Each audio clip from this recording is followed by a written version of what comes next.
Welcome to the deep dive. We are jumping straight into the financial sources you've shared and focusing on the really volatile market action from December 11th, 2025. Yeah, it was a day. It was a day defined by, just profound confusion, a real clash between macro hope and, well, micro reality. It was a fascinating moment of, extreme divergence for you to dissect. Yeah. On one hand, you had these really powerful tailwinds from central banks. The big picture stuff. Exactly. But on the other, the corporate world just sort of hit a wall, a really brutal reality check that punished some of the highest flying tech stocks. And that tension is exactly the mission for this deep dive. We need to unpack these signals because they're completely confusing. How do we get a day where the Dow soars to a record high, but the tech-heavy Nasdaq drops? Right. And what's the real story with commodity prices? They're screaming two opposite outcomes at the same time. And maybe most importantly, what does a huge spike in jobless claims mean when the number of people staying unemployed just plummeted? Well, the immediate lift, that macro tailwind that came from the Federal Reserve, they delivered that long-awaited easing signal. But that wave of optimism was just,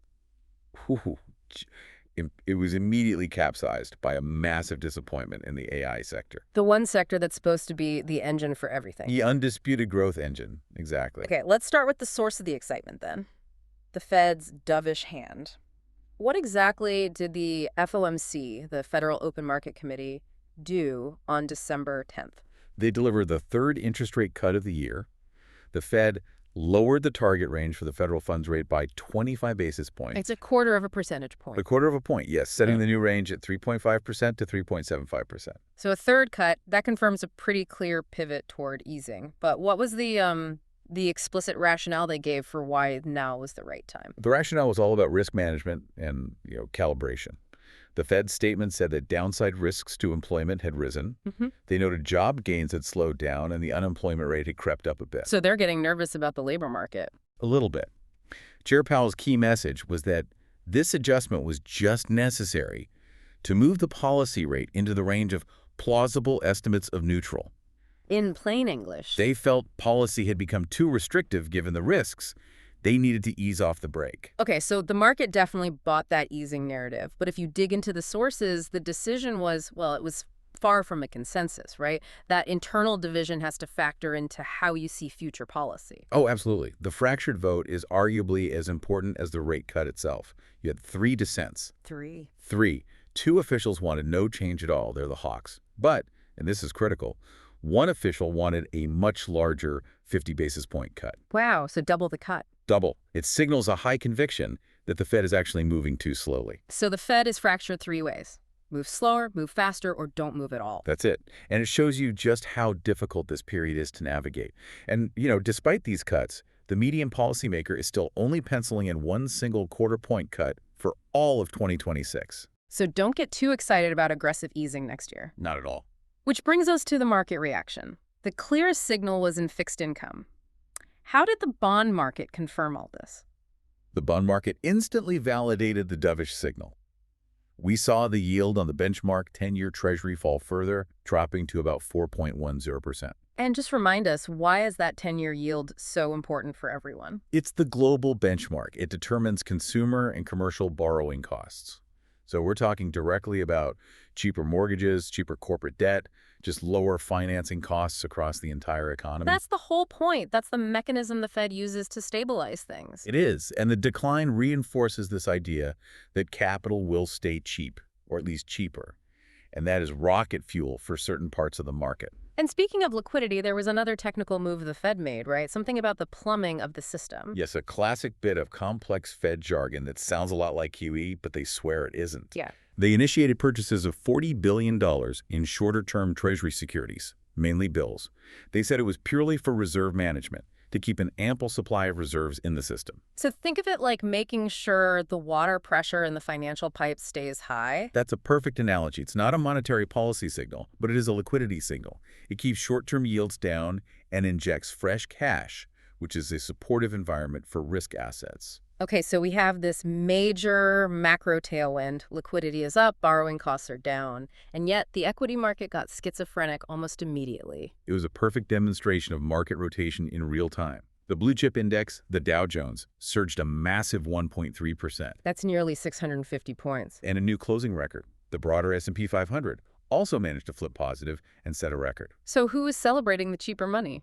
The rotation was squarely into the old economy, non-tech, blue-chip companies. These are the ones that benefit most from lower financing costs. We saw names like Visa surge, Home Depot, United Health Group. The real economy stocks? Exactly. That part of the market reacted precisely how you'd expect. But the party completely bypassed the tech sector. The Nasdaq ended the day down 0.3%. And this all kicked off with a stunning reality check from a major cloud player. Precisely. The macro story was just completely eclipsed by a massive micro-disappointment. And this is where that high-growth narrative gets its reality check. Let's talk about Oracle. Oracle's post-market earnings report was the immediate, brutal catalyst. Its shares just plummeted, down between 11 and 14%. Ouch. Yeah. They missed a little on revenue, but that wasn't the real concern. The shock was buried in their commitment to capital expenditure, or CapEx. And the spending figures were, truly staggering. Eye-watering. Oracle reported spending $12 billion in CapEx last quarter alone. That's $4 billion more than Wall Street expected. $4 billion over. And then they aggressively raised their full-year CapEx target from $35 billion to a truly mind-boggling $50 billion. $50 billion. Why did the market see that massive investment as a punishment instead of, a sign of future growth? Because that $50 billion signals a massive gamble. The view from chief market strategists was clear. Investors are no longer rewarding AI narratives without proof of execution. So the story isn't enough anymore. Not at all. The market is terrified. This is debt-fueled spending that could take years to pay off. It shifts the narrative from pure potential to immediate balance sheet stress. The money's going out the door now, but the return is way down the road. And the market is now aggressively questioning if that return will ever come. Exactly. And that skepticism immediately spread. The contagion hit the chip makers who rely on that data center demand. NVIDIA fell 1.5%, Micron fell 2%. Because if Oracle is struggling to monetize this, maybe the demand for chips isn't as endless as we thought. That's the question investors are asking. But there is this fascinating counter-narrative the same day with Walt Disney. Yes, Disney rose 2.4% after announcing a billion-dollar investment in OpenAI. But the key part was they allowed their copyrighted characters, Darth Vader, Mickey Mouse, to be used in the Sora AI video platform. Ah, so they're putting their assets to work with AI, not just building the infrastructure. Exactly. The market rewarded Disney for application and punished Oracle for build-out. Disney showed an immediate path to revenue. It's the difference between building a massive, expensive gym that might sit empty versus finding a profitable way to use the existing equipment. The market wants proof of use, not just commitment to spend. That's the new mantra. Okay, let's unpack the next layer of confusion. The economic data from that morning. The labor market numbers were the definition of ambiguity. They were wildly contradictory. Initial jobless claims, new applications for unemployment, spiked by 44,000 to 236,000. Which is way above the forecast. Way above. It was the largest single-week increase since the 2020 pandemic. That's an alarming headline. It suggests a sudden wave of layoffs. And it sounds alarming, yes, but you have to look at the other number. Continuing jobless claims, people who are still collecting benefits, fell sharply. They dropped by 99,000 to 1.838 million. The lowest level since April. The lowest level in months. Wait, how can both of those be true? Layoffs surge, but fewer people are staying unemployed. What's the synthesis here? It suggests extremely high churn, but also very fast reallocation. So, yes, people are being laid off, but they are finding new work relatively quickly. The duration of unemployment is going down. What's a low-fire environment that's just moving really, really fast? Exactly. And this actually supports the Fed's easing because it confirms their worry about rising employment risks, but it also shows the economy has enough momentum to absorb those layoffs quickly. A volatile but resilient labor market. Meanwhile, the trade balance gave this huge, unexpected positive signal for GDP. A massive silver lining. Yeah. The U.S. trade deficit shrank to $52.8 billion. Yeah. That was dramatically better than the forecast and the lowest deficit since June 2020. How did that happen? Simple, really. Exports rose 5.7%, while imports fell 3.7%. And that's a huge tailwind flowing right into the GDP calculation, less money leaving the country. Precisely. It provides a significant potential boost to the fourth quarter GDP figures, maybe offsetting some of those other slowdown risks. Let's move to the global commodity signals, because this is where the market really revealed its deep-seated fears. You're seeing what can only be called a profound stagflationary tension. And that tension starts with the U.S. dollar. After the Fed cut, The dollar index slipped further. The dollar's been weakening for a while now. It's down over 8% in the last 12 months. And a weak dollar plus more liquidity is usually great news for inflation hedges. Gold, in particular, has gone parabolic. Gold is screaming inflation fear. It surged to over $4,200 an ounce. But the long-term trend is the real signal here. Gold has climbed nearly 60% year over year. 60%. While the Dow is setting records, that is a massive split in how the market views the value of, well, of money versus hard assets. It truly is. And silver is following right along with it. So it's surging to a new all-time high of over $64 an ounce. And silver has that extra tailwind, right? It does. It has the monetary hedge status, but it also has severe industrial demand from solar, from electronics. There's a structural supply deficit that's now in its 5th year. So precious metals are signaling deep inflation fears.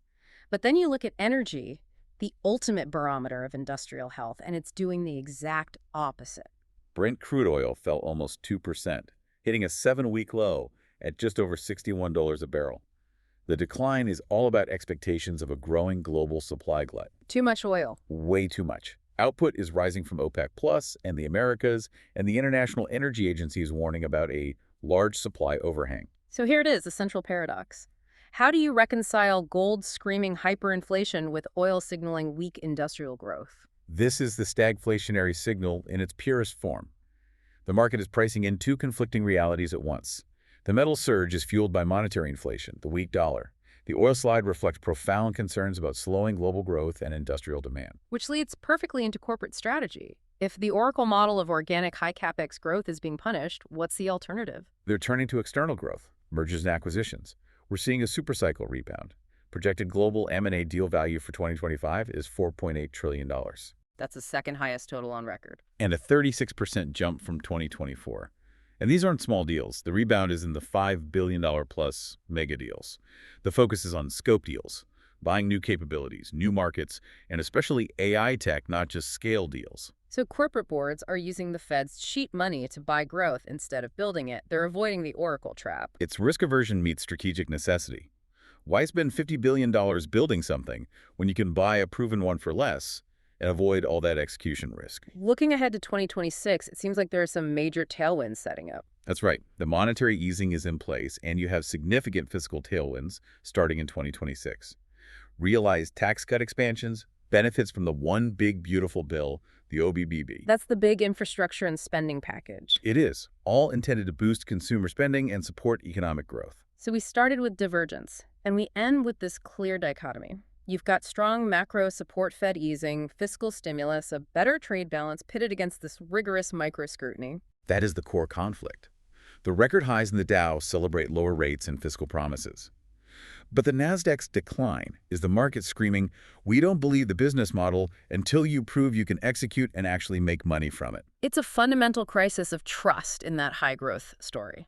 It absolutely is. So here's the provocative thought for you to chew on.